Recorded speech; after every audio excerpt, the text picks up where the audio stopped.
Hello everyone, শুভ শারদিয়া, শুভ পঞ্চমী। তোমরা সবাই কেমন পুজো কাটাচ্ছ? আমি তো খুবই ভালো পুজো কাটাচ্ছি। আর সকালবেলায় চলে গেছিলাম জিমে, আর তারপর এই রোদে গরমে এলাম বাড়ি। এসে এতই টায়ার্ড হয়ে গেছিলাম, এসে তারপরে বিকেলে চলে গেছিলাম ৭২ ফুট দুর্গা দেখতে, যেটা আমাদের গোবিন্দপুরে হয়েছিল। তারপরে চলে গেছিলাম পঞ্চপল্লী ঠাকুর দেখতে। পঞ্চপল্লীতে হয়েছিল অপারেশন সিন্দুর। তো চলো এখন তোমাদেরকে দেখাই।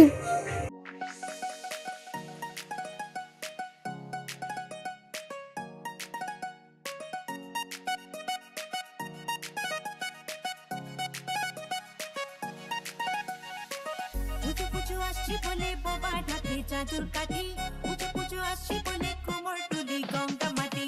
ওরা মুখ পাড়ার দোকান সাজে আবার নতুন সাজে, কিছুতেই মন বসে না, পড়ছে বাটা সকল কাজে। হোক পুজোর গান আর গানের তালে প্রাণ পড়ছে আঞ্জান আমার হলো বলো তো।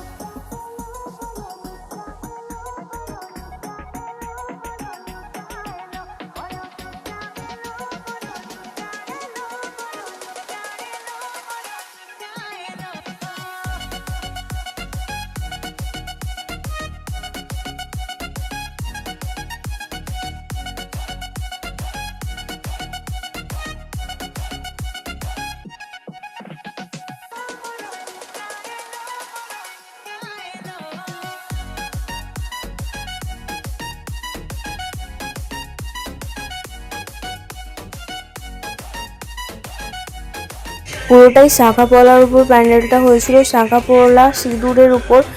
আর এখানে তারপর ওখান থেকে চলে এসেছিলাম আমাদের মাঠে। ওখানে হচ্ছে সলিল বন্দ্যোপাধ্যায়ের জীবনের উপর বেশ করে একটা প্যান্ডেল হয়েছিল, আর ঠাকুরটা খুবই সাবেকি করেছিল। তারপরে ঘুরে টুরে এই দুটো ঠাকুরই দেখেছি, দেখে মোমো খেয়ে চলে এলাম বাড়ি।